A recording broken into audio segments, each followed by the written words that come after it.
sun beats down, they lay on the bed, shaking eyes, moving town. There's always been echo. Chicken, wake up, you got to tidy you up now. The famous Lewis. The time when he was out on his own. Over the garden wall, to the lovers,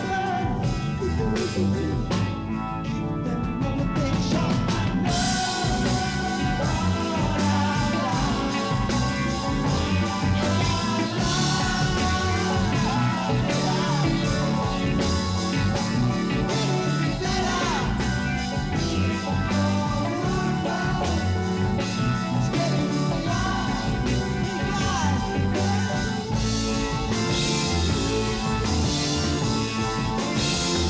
The thing about Genesis is that every other band that comes after them and around them owes a massive amount to Genesis. One of the very front runners of that whole prog rock movement. Two lovers taken through a strange journey in surreal worlds and then coming back to the reality of planet Earth to witness the apocalypse. And it's a very odd thing, to say the least. If you ever saw him live, you'd always be sitting there on the edge of your seat thinking, is something going to go wrong here? And it always sailed through perfectly. I know what I like in your wardrobe.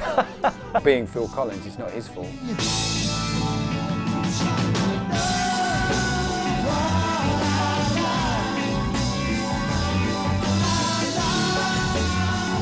The roots of Genesis were shaped at Charterhouse School, where the founder members of the band were educated. Charterhouse was and still is one of the leading private schools in England. From this comfortable, enclosed world, pupils were generally expected to become something in the city or the army.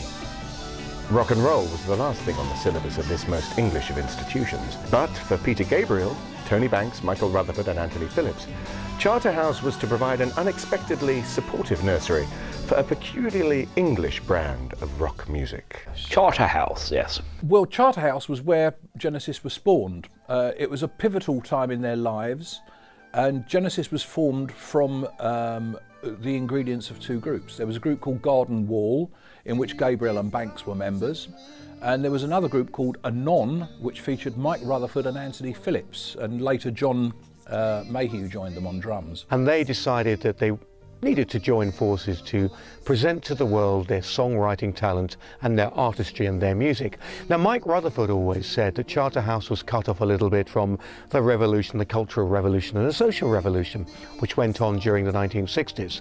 While outside it was all peace, love and sex, etc., etc. Inside, Charterhouse carried on as if it was 100 years previously.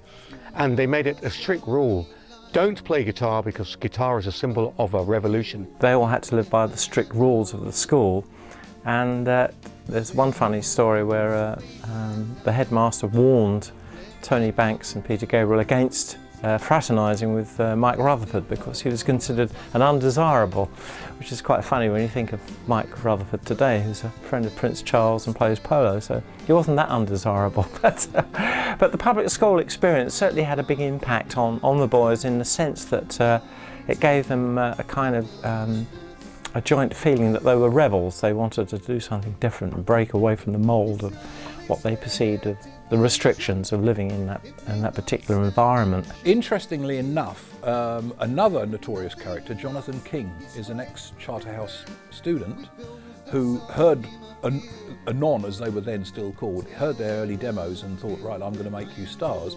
An incongruous relationship, if you like, but Jonathan King went on to produce their first album, From Genesis to Revelation, which was released in March 1969.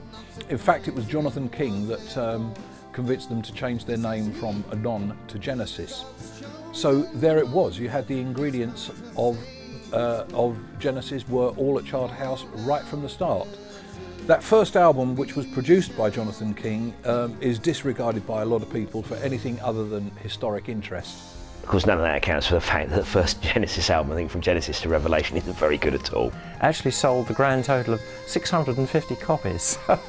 It wasn't a huge success. It was very difficult to get the record industry to take them seriously at that point. They were an unknown band and trying to do big things, and I remember giving them a good review for their single, as I recall. in Melody Maker. So I could hear that they were doing something interesting, but I hadn't actually seen them live at that point, so half the story was kind of missing. After Genesis released their debut album, From Genesis to Revelation, a very portentous title, which really didn't reflect the music, which was much more pop, psychedelic mishmash, reflecting more Jonathan King's approach to music than the 5 members of the band at the time, they split with Jonathan. They were picked up by Charisma Records, who saw them bottom of the bill in a London club, apparently playing to 10 people, which is astonishing when you consider the success they subsequently had. But what this allowed them to do was to start reflecting and developing their own musical style and approach.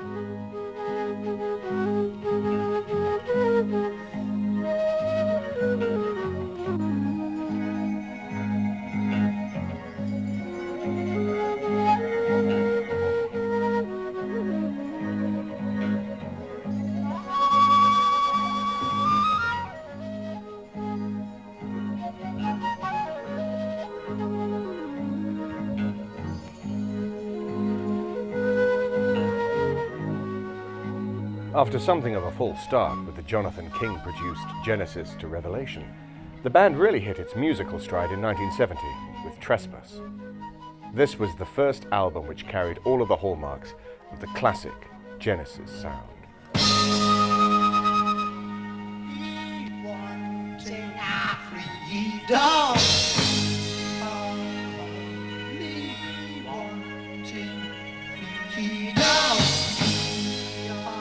What they did on Trespass was start to progress.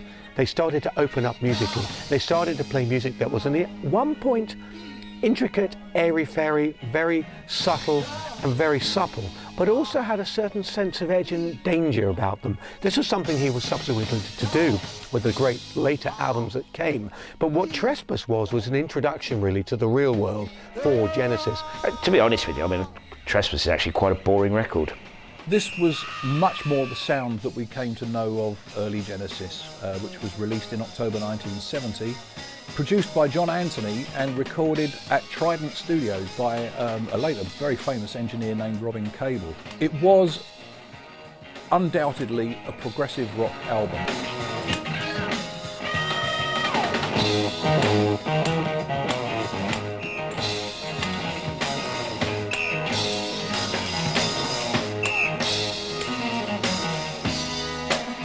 Some would even consider it self-indulgent, but it was indicative of some great things that were to come.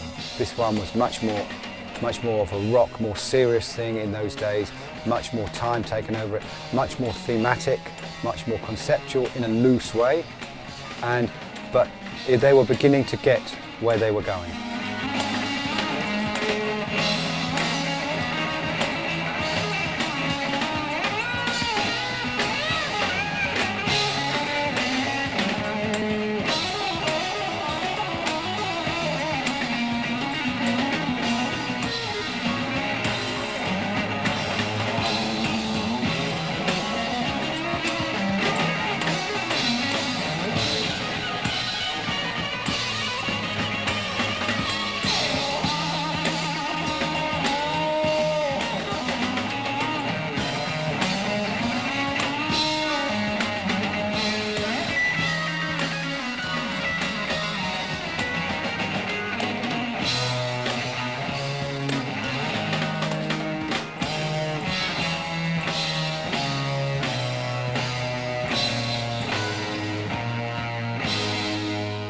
The advantages of a genteel education count for very little in the rock and roll jungle. You can be born with a spoon of purest silver in your mouth, but you still have to flog your way around the pubs and clubs. The dispiriting life of travelling around in a transit van, playing to tiny, often uninterested audiences, soon took its toll.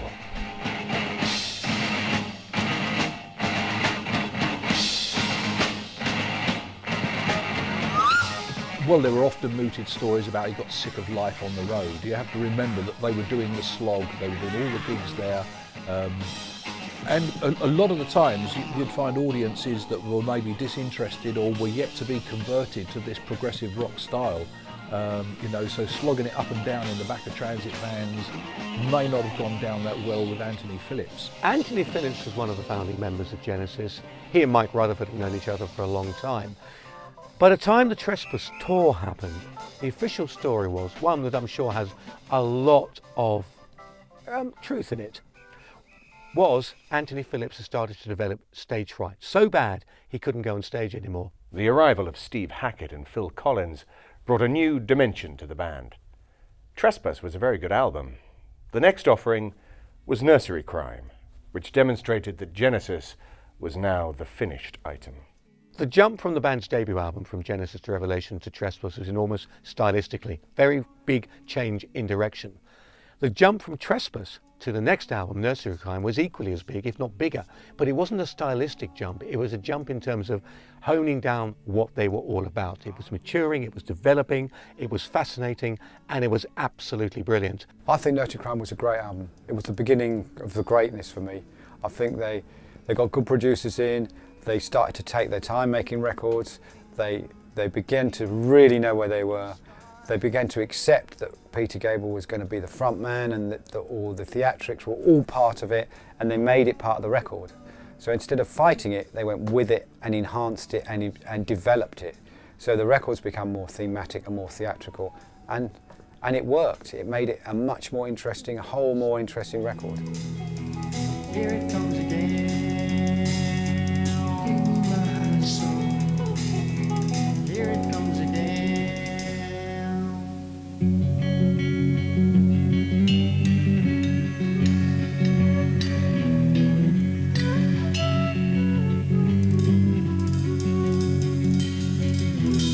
Importantly, Steve Hackett and Phil Collins were now in the band. The resultant sound was instantly much harder. Brought a tremendous image in its wake as well, in the sense that the cover was very distinctive with the painting, the yellow painting of this Victorian scene, croquet on the lawn, very, very English, sort of dark kind of concept, very gothic in a way. And of course the cover art was reflected in the music and the mood of them. The pieces, like the musical box, which was the first track on the album, and it still remains actually not just one of the band's best pieces, I think, but quite unique in rock history in the sense that very few people then, before or since, could have created something so intense and so clever, really. I mean, it's a very sophisticated piece of writing. Oh, it's a fantastic album. It's one of their best, Nursery Crime. And yes, I mean, significant, change in the dynamic of the band.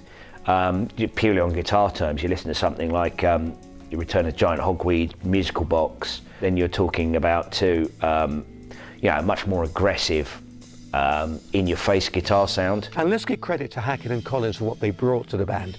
Hackett was a guitarist who was multi-talented. He could play the folk stuff, he could play the jazz stuff. He was, in a way, a Robert Fripp meets Bert Jansch. He could do all of that. Very understated, he never overwhelmed, and he fitted beautifully and perfectly into the environment. Apparently he put an ad in Melody Maker, which basically said guitarist looking for a challenging band. Peter Gabriel saw it, called him up and said, "You're the sort of guy we're looking for."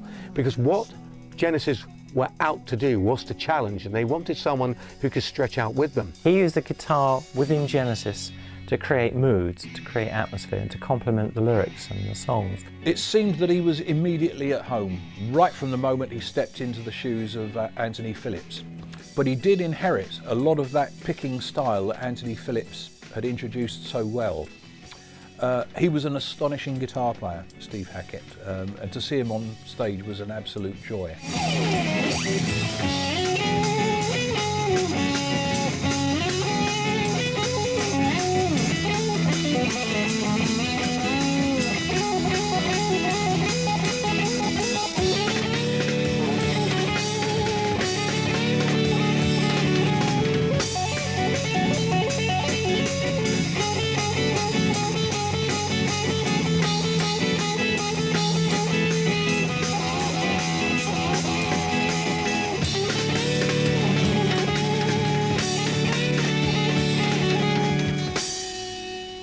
Phil Collins quickly settled into the drum stool, bringing a tasteful, effortless grace to the Genesis sound. He was able to cope with some of the most unusual tempo time signature changes that you can imagine, all with ease. If you ever saw him live, you'd always be sitting there on the edge of your seat thinking, is something going to go wrong here? And it always sailed through perfectly. He's one of the best rock pop drummers of all time. Phil Collins is a brilliant drummer. Whatever you might think of him as a human being, or a singer even, or or how you perceive his role in Genesis throughout the years. There's one thing you can never take away from Phil Collins, and that's the fact that he is a very, very good drummer indeed. These days, and I'm guilty of it, I have to say, it's very easy to see Collins as no more than a balding MOR git who comes up with the most sappy songs and is quite honestly embarrassing. But Phil Collins as a drummer is one of the very, very, very best.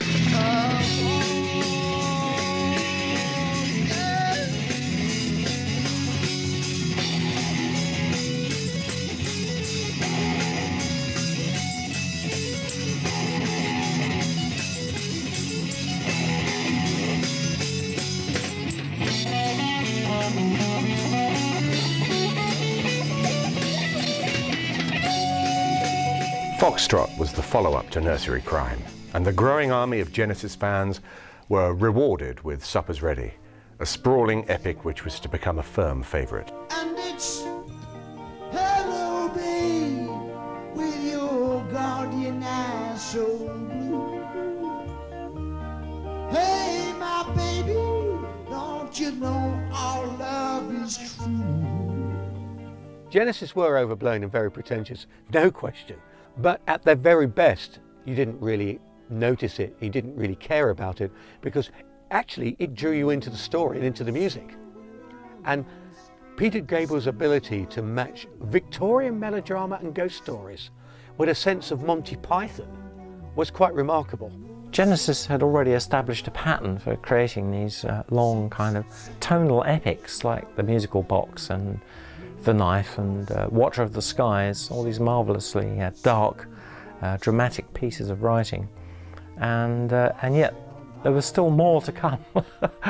Much to everybody's amazement, they crowned all these achievements with something even bigger and better, which was Supper's Ready, which is of course the great anthem of progressive rock, and the piece that all Genesis fans revere, really, because I suppose it summed up everything that Genesis was about. I know a farmer who looks after the farm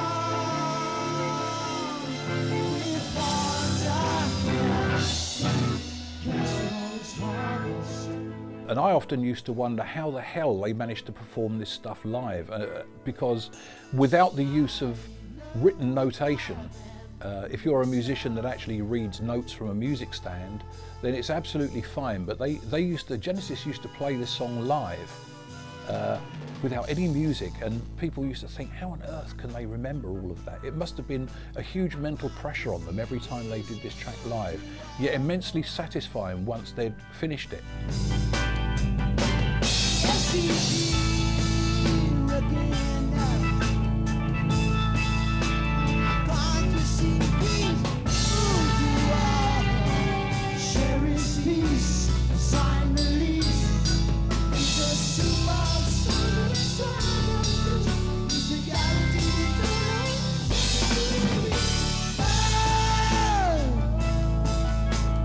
Somehow they managed to link all these different bits into one coherent bit of music that takes the listener on this roller coaster ride.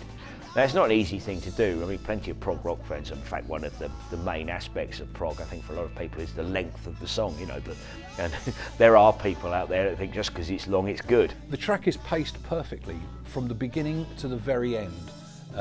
Although it is, some consider self-indulgent, it's the archetypal piece of progressive rock with interesting movement changes that pace perfectly, so you can listen to the whole 22 odd minutes and not realise that it's as long as that.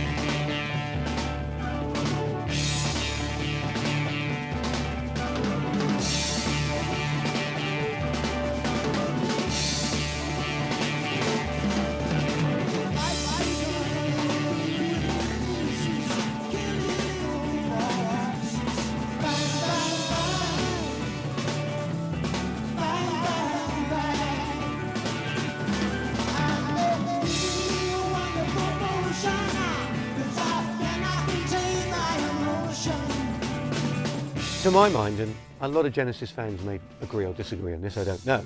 However, to me, Supper's Ready is the finest piece of work Genesis ever did. Took up the whole of one side of Foxtrot, which was the album after Nursery Crime. It's 23 minutes long and it's devastating.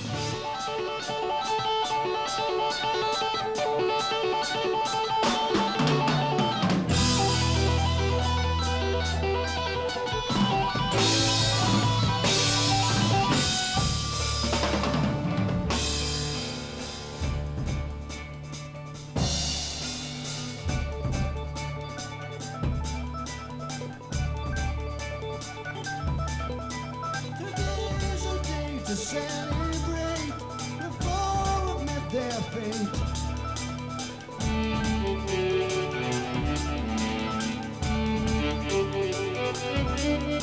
The order for rejoicing and dancing has come from our Lord.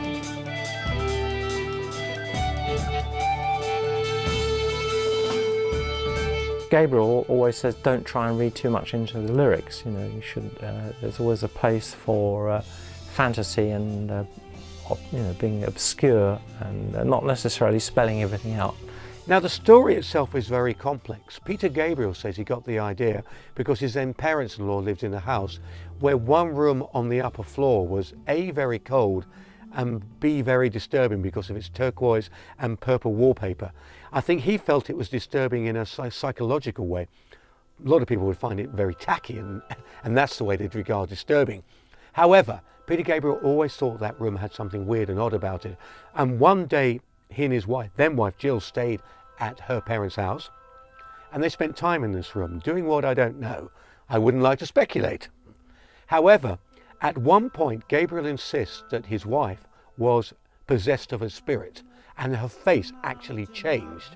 And this not only disturbed him, freaked him out, as one might imagine, but gave him the idea for the whole lyrical content of Supper's Ready, which when it boils down to is this: two lovers taken through a strange journey in surreal worlds and then coming back to the reality of planet Earth to witness the apocalypse. And it's a very odd thing, to say the least. He also superbly interpreted it on stage with his myriad costume changes, including Gabriel dressed up as a flower.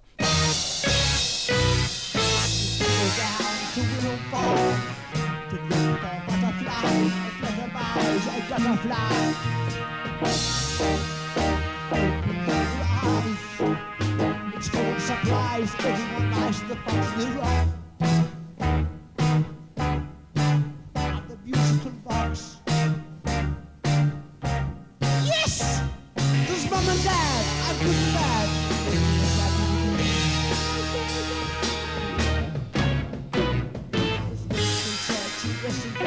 You step in a British flag, plastic bag, what a drag. Dog was a prince, the prince was a pig, pig was an egg, the egg was a bird. Fly away, you sweet little thing, hair on your tail. Gonna change you to human being. Yes! We're happy as fish, and God is a speech, and like a between them all. Morning. So you go through all these moods and little sequences like Willow Farm, where Peter on stage used to wear a flower's head and dance about. This is when they first started using costumes to act out the drama of the music.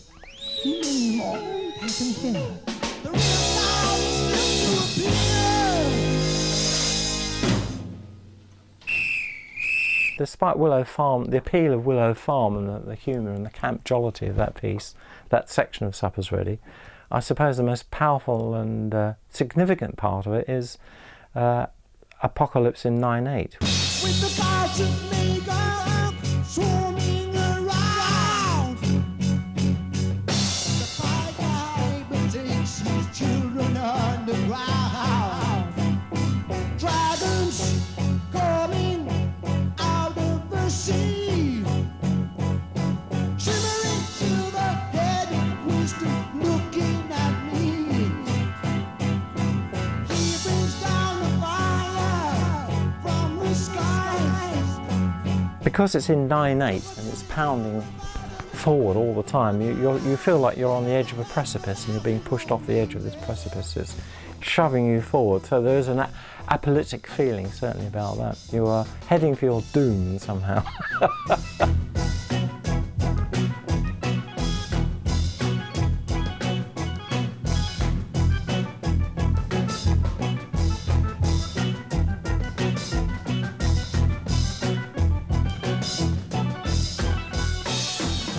With two absolutely brilliant albums behind them, Genesis were on a roll.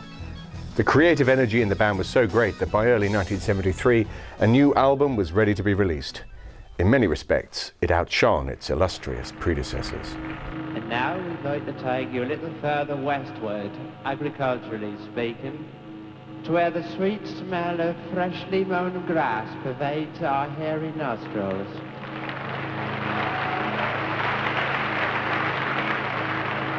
Snapping off time for the Cosmic Lawnmower. November 73, a number 3 album in the UK, their biggest album to date. Genesis had arrived, and noticeably here was a much fatter sound, and possibly the hint that commerciality was starting to rear its ugly head. The track I Know What I Like, I think most people, veteran rock fans these days, will recognise the hook of I Know What I Like. Maybe this suggested that someone at the record company has said it'd be nice to have a single, guys. Wasn't that particularly successful as a single, but it was, for better for worse, single material. We are talking some of the best prog rock albums, ever recorded, and we're talking about a batch of about 6 of them in a row. They're all recorded by one band. It's just part of an incredibly good run of records that they managed to record. It's 1 o'clock. Time for lunch, famdy-damdy day. When the sun beats down and I lie on the bench, I can always hear them talk. There's always been echo. Jacob, wake up, you got the tidy and run now. And then Mr. Lewis, isn't it time when he was out on his own? Garden wall, 2 little lovebirds, you do to you, keeping no one blade sharp. I know what I like, and all I know.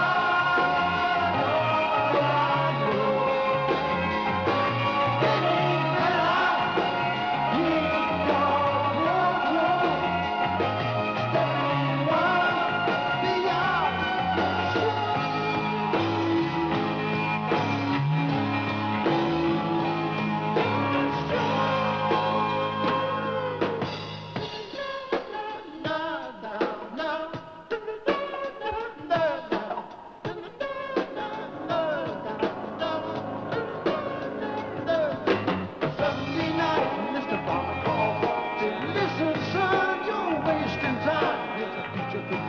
In a way, Selling England by the Pound marked the end of an era.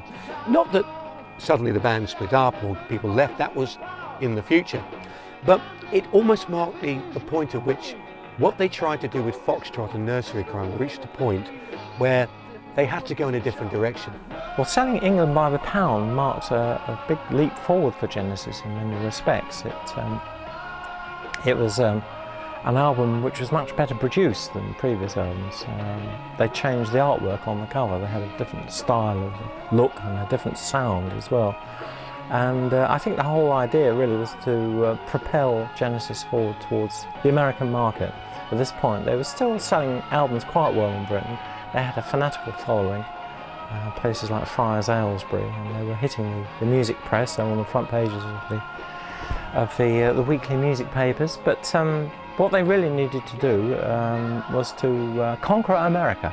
I think Selling England was like, and Landslide were like that. They were level. They'd hit a plateau, like the Stones did with Let It Bleed and Sticky Fingers, like the Beatles did with Rubber Soul and Revolver. You know, you get to a point like Joshua's Tree and Upton Baby, you get there where you're there. You're right on it. For about 5 years, you can do no wrong. All the songs are great, all the recordings are great, all the concerts are great, you're really on it. And I think there was another great album in them, but Peter decided there wasn't, so that's cool. So basically, you'll never know whether they've peaked as phase one. You'll never know. It's a question I don't think anyone can answer. By early 1975, Peter Gabriel was beginning to strain at the ties which bound him to Genesis. Gabriel was overflowing with lyrical and musical ideas, and it was becoming apparent that something would have to give. It seems that sometime in 1974, Peter Gabriel finally took the decision to leave Genesis. But before he did so, Gabriel played a major part in the creation of The Lamb Lies Down on Broadway. Tensions were certainly growing at this time, as Gabriel wanted complete control over the lyrics and the central concept of the album. In contrast to the English subject matter of the previous albums, The Lamb told the story of a New York street punk, not always in the most cohesive manner.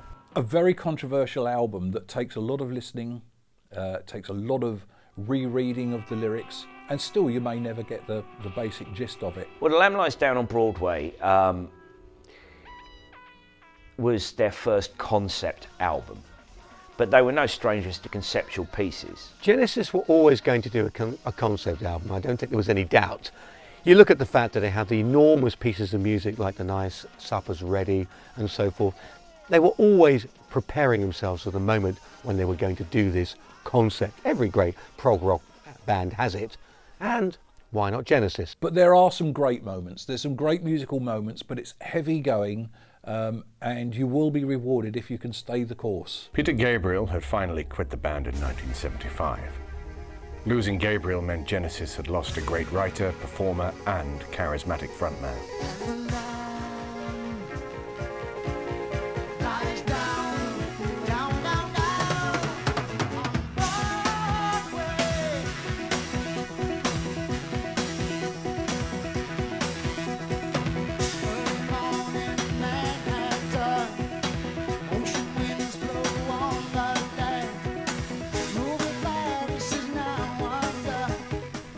The music world waited to see who would be brought in as a replacement.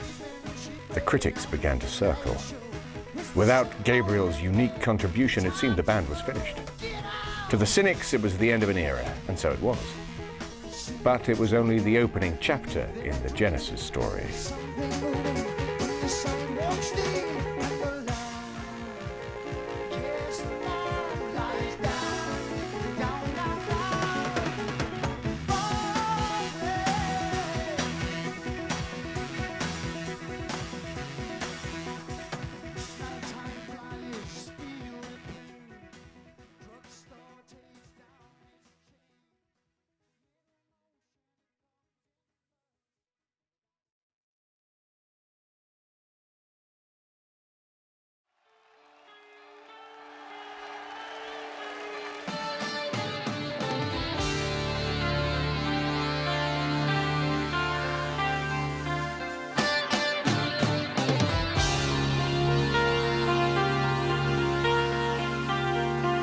I believe they did try auditioning other people, quite fruitlessly. It was a difficult role to fulfil.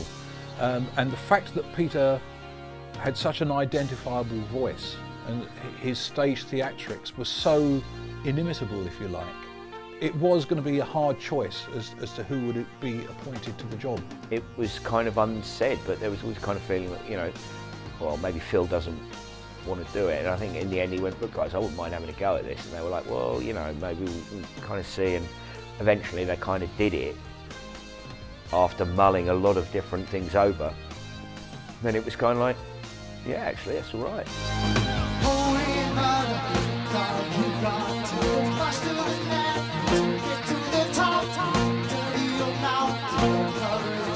She can tell you a story, you better start doing it right. Yes, you better start doing it right. All right. Phil Collins stepped out from behind the drum kit. His superb vocal contributions and exuberant stage persona added a new and completely unexpected extra dimension, which took the band in new and exciting directions. He'd already done backing vocals during the Gabriel era. He'd already sung on Steve Hackett's solo album at the time.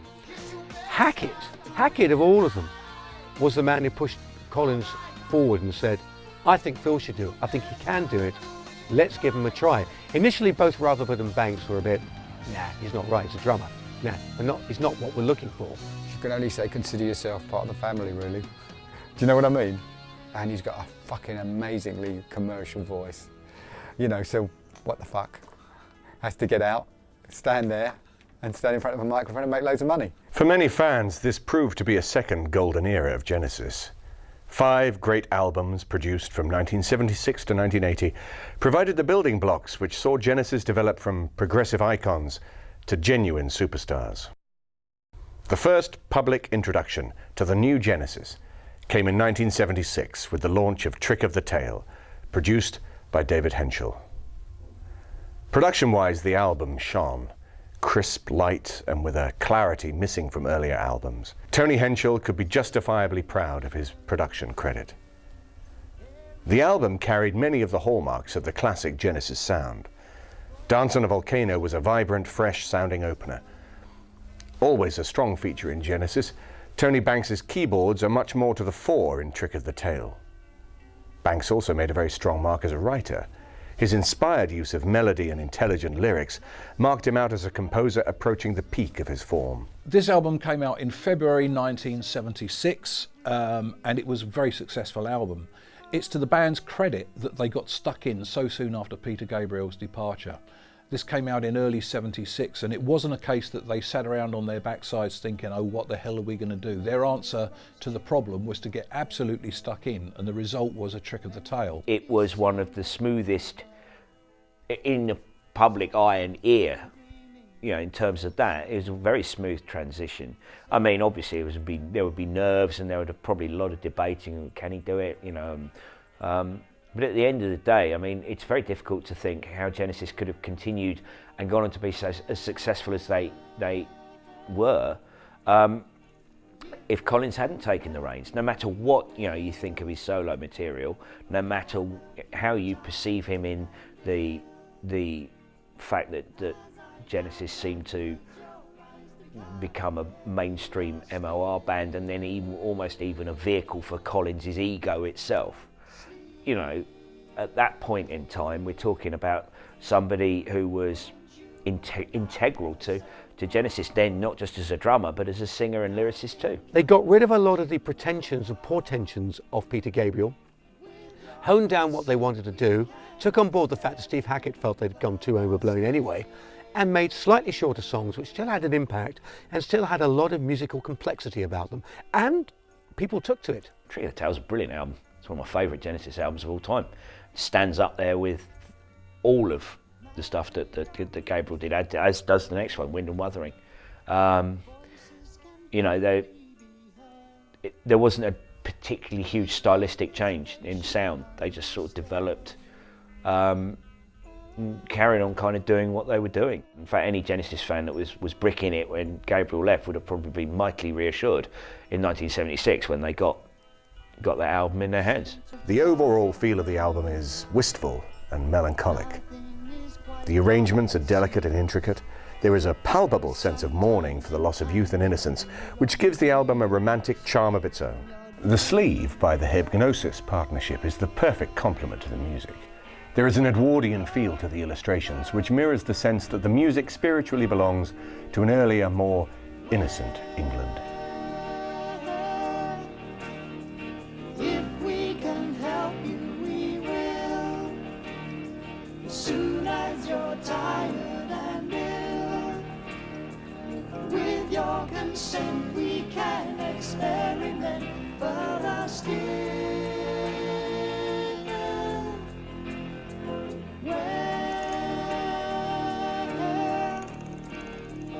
Thanks to our kindness and skill, you have Trick of the Tail had proved that Genesis had the ability to produce a great album without Peter Gabriel.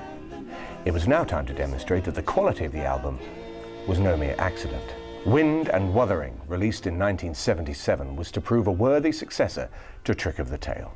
In December 76, Genesis came out with Wind and Wuthering, which was not quite as successful as its predecessor, and a lot of people tend to overlook it and think, oh, it's nowhere near as good as Trick of the Tail. For my money, it's a better album.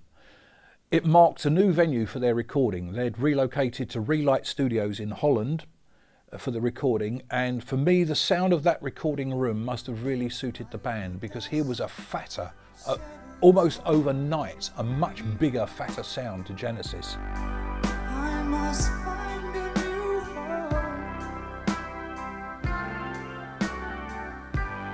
Ways and homes that used to give me shelter. They're all as one to me now. Would I would search everywhere just to hear. There are some very good moments from Wind and Wuthering. One for the Vine, 11th of Mile, which I think is the best song on the album, the one which opens it, Afterglow. They're all really good songs, but somehow it didn't flow as well. There was an unease about the record, and to me the unease was defined by Your Own Special Way, which is written by Mike Rutherford and completely and overtly a love song. And somehow that crystallized the fact that Genesis were at another crossroads and things were going to have to go in one of two directions. They were either going to have to go in a much more challenging way, which I would call much more progressive, but not progressive in the retro sense, and perhaps take on a more of a King Crimson vibe, or much more into the mainstream. Wind and Wuthering was the album which defined you have two directions to go, and therefore I think it's slightly an unsatisfying album, albeit full of satisfying moments. Wind and Wuthering, I think, was their first big Phase 2 Genesis album. They'd done the other two, they'd begun to find themselves, search where they were going, and I think this one they began to really find their feet, and they really began to stretch themselves, know what they were doing, get commercial success in all the international areas, and begin to really make a mark. Yeah, Wind and Wuthering's a great record again. I mean, it's sort of like, you know, that batch of albums from Nursery Crime onwards. Nursery Crime, Foxtrot, Selling England by the Pound, Lamb Lies Down on Broadway, Trick of the Tail, Wind and Wuthering. 6 absolutely brilliant albums, 6 of the best prog rock albums ever, not just great Genesis albums. You know, and that's a kind of like defining moment of that second phase of the Genesis sound. In many respects, the recording of the album had progressed smoothly, but inside the camp were the first signs that all was not well. Guitarist Steve Hackett was increasingly frustrated over how little of his own material was making it onto the albums. Wind and Wuthering was one of the kind of, in a way, almost overlooked albums by Genesis. It came out at an odd time for them. They still had Steve Hackett as part of the team, and he was contributing odd little bits here and there, like little solo pieces, which I think the others felt weren't always relevant. They didn't actually want to have solo guitar pieces within the Genesis framework, so that was something that they had to overcome. That's the problem within Genesis, I suppose, is you have all these powerful people, these creative talents, and they all want to express themselves, whether it's Phil, Tony, Peter or Mike, and yet they are expected to, you know, suborn themselves. They're supposed to create for the greater good. Genesis were now firmly established as a band which could produce new material that stood comparison with anything that had gone before.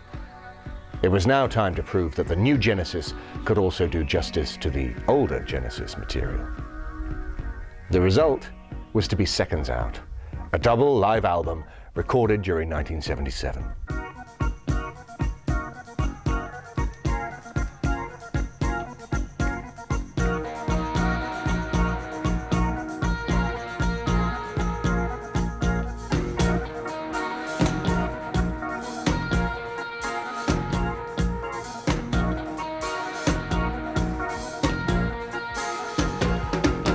Rock face booze that press my skin. White liquid turn sour within, turn fast, turn sour, turn sweat, turn sour. Must tell myself that I'm not here. I'm drowning in a liquid fear. Bottling a strong compression, my distortion shows obsession in this cave. Oh, oh, get me out of this cave. Oh, oh. If I keep self-control, I'll be safe in my soul. And a childhood's belief brings a moment. I think it was a very cleverly orchestrated business plan to show that reassure the fans, if you like, that Phil Collins could do it justice, and hang on, this is just another incarnation of Genesis. There are a lot of fans out there that were anxious to see if Phil really could cut it as a front man taking over from Peter Gabriel, and he did remarkably well. Well, Collins didn't do the Gabriel stuff better than Gabriel, but on Seconds Out, he's way above adequate. And to my mind, the fact is that this was a moment that marked the time when Phil Collins became the front man of Genesis, because he'd been doing it for a few years by then, but now on a live album, taking on the old stuff and the new stuff, this is when he made the transition and said, it's now the band I front. I'm no longer doing the job Peter Gabriel did, I'm doing my job. You must remember that Phil didn't get into all the theatrics or the dressing up, etc., etc. So then it was just down to, can you sing this song? Can you put it over? Can you make something of it? The answer was yes, and he did a really good job. He managed to get his head around it. He managed to do the interpretation really well. It shows what a great singer he was, because actually the Peter Gabriel stuff was tough to sing. Gabriel was a really unique and good singer, and doing that stuff is very hard. And actually, while they were mixing and the tracks for Seconds Out, Steve Hackett made the decision to leave the band. So once again, a crucial time. Once again, they release an album in the midst of turmoil and upset. I think there was a bit of friction between Hackett and Banks. I think there always has been. And I remember Steve Hackett telling me in an interview that he only found out that Genesis were playing at Milton Keynes, the Six of the Best show for Peter Gabriel, when I guess they wouldn't play it under the Genesis name, but they played it as, because Gabriel was going to sing with them again, and they didn't want it to be viewed in name terms as he's rejoining Genesis or anything. But Hackett says that he only found out about that because his dad told him. So he drove up there and just turned up and was like, someone in the organisation had sort of made it clear that don't let. And the way he kind of portrayed that to me was that it was due to friction between him and Tony Banks. Seconds Out was to prove a brilliant swan song for Steve Hackett, a lasting testament to a gifted musician and writer. With the band now reduced to just 3 writers and performers, it was logical that the quality of the group's output might begin to decline. Michael Rutherford, however, took the opposite view. We're easy now, 5 people, as we were when we started, developing as sort of personalities, expanding as writers and musicians, need more room. And we could barely contain 5, and now, then we were 4 for a while, and they kind of developed, and you could barely contain that. And now there's 3 of us, and there's a lot more room. When the next Genesis album appeared, the quality of both the writing and playing had improved once again. On Then There Were 3, the arrangements were simpler, but the melody lines were as powerful as ever. Deep in the Motherlode was a great example of the subtle shift away from the more intricate arrangements of earlier albums, and the first move towards the pop sensibilities which would characterize Genesis in the next decade. Get out of the way, fat man. You got something to do. Go fill up your hands, or till they shine back up at you.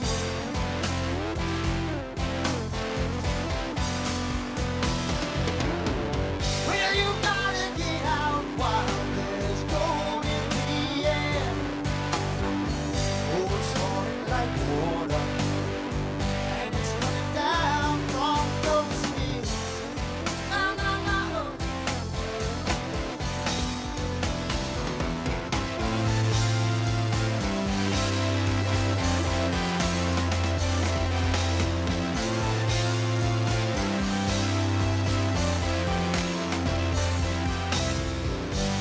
Go west, young man.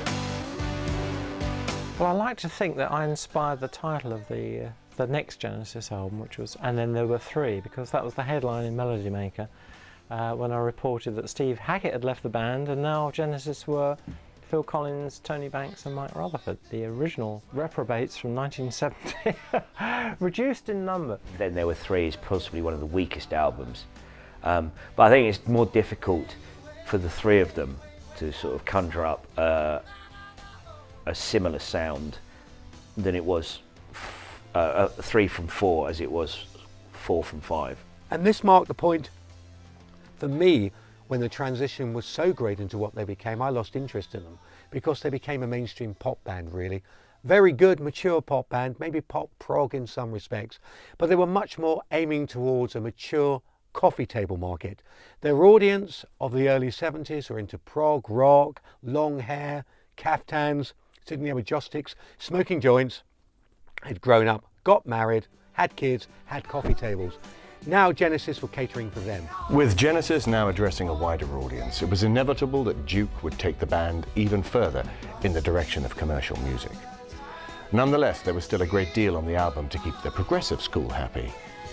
But overall, it was clear that the band was relying less and less on its progressive roots. Released in March 1980, the Duke album was an entirely different kettle of fish for Genesis. A commercial era.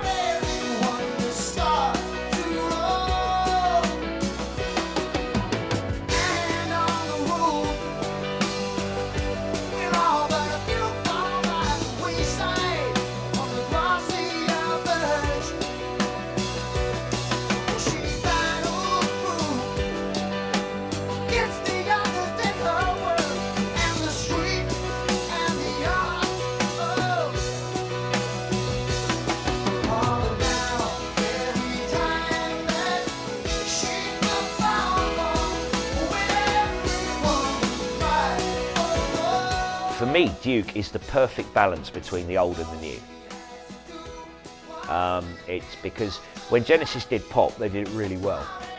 And they did it in a way that was accessible to their fans, prog rock fans and rock fans, you know, as well as people who heard it on the radio and thought, oh, that's quite nice, I'll go and buy it. They didn't lose their core audience. They may have lost one or two, but this is the interesting thing.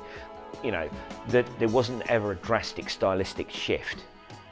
It was always very gentle kind of progression with them from this to this. It kind of, now, I mean, Duke for me is one of my favourite Genesis albums. In fact, it might even be my favourite Genesis album, because it shows them readily getting to grips with shorter, punchier material like Turn It On Again. Misunderstanding. I mean, that's a great bit of music. Okay, it was a hit. So what? It was still a great piece of music. Genesis were quite happily and comfortably ensconced in this area where the likes of Billy Joel existed.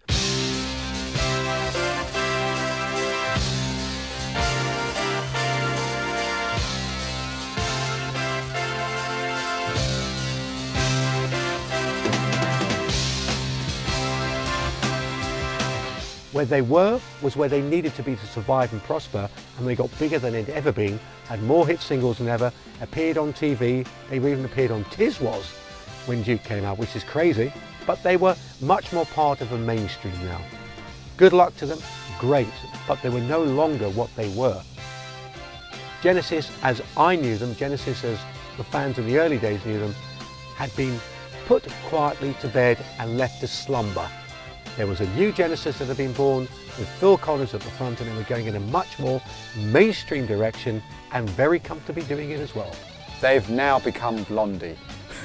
I suppose Duke was actually a bit of a shock for long-term die-hard Genesis fans, because this really did make a big jump, a big change in their production, in their choice of songs, choice of material, general mood, the whole piece. It was a far cry from the kind of gothic darkness of Trespass or Nursery Crime. But then you couldn't expect them to carry on doing that kind of thing ad infinitum, especially not in the changed world of the early 80s when, you know, you're up against Spandau Ballet or Adam and the Ants. So it's a miracle really that Genesis would actually produce an album like Duke, which was you know, something that they could be proud of and didn't compromise in any way. It wasn't a sellout. They weren't trying to copy what was going on in the charts, yet they absorbed all these new influences, you know, the powerful new drum sound, the new keyboards, the new technology, a better production, and much tighter, shorter pieces of music. Rubber stamped, multi-millionaires for life. For many of the original fans, things would never be the same. And as Genesis forged on into the brave new world of sold-out sports stadiums, the old diehards returned to their treasured albums and took solace from an amazing body of work, which is still unsurpassed to this day. Genesis certainly had far greater commercial success in the 80s and 90s, but the 10-year period from 1970 to 1980 will always be looked upon as the creative golden age of a truly great band.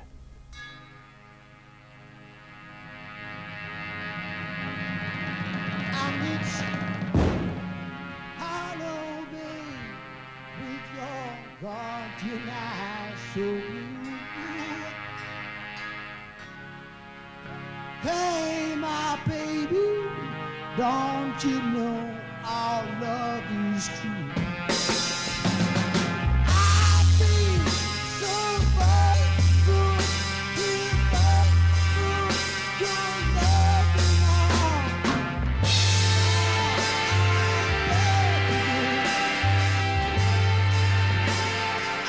It's gonna work out.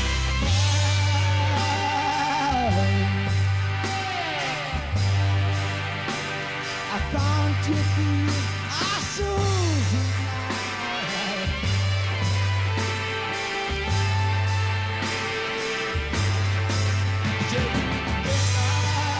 Changing colors in the darkness of your fingers now. Like the river, the ocean, as they turn, the sea grows. We finally free to get that home.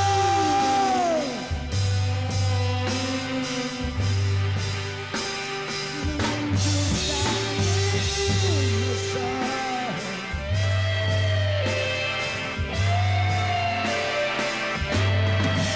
And it's running through the dark woods.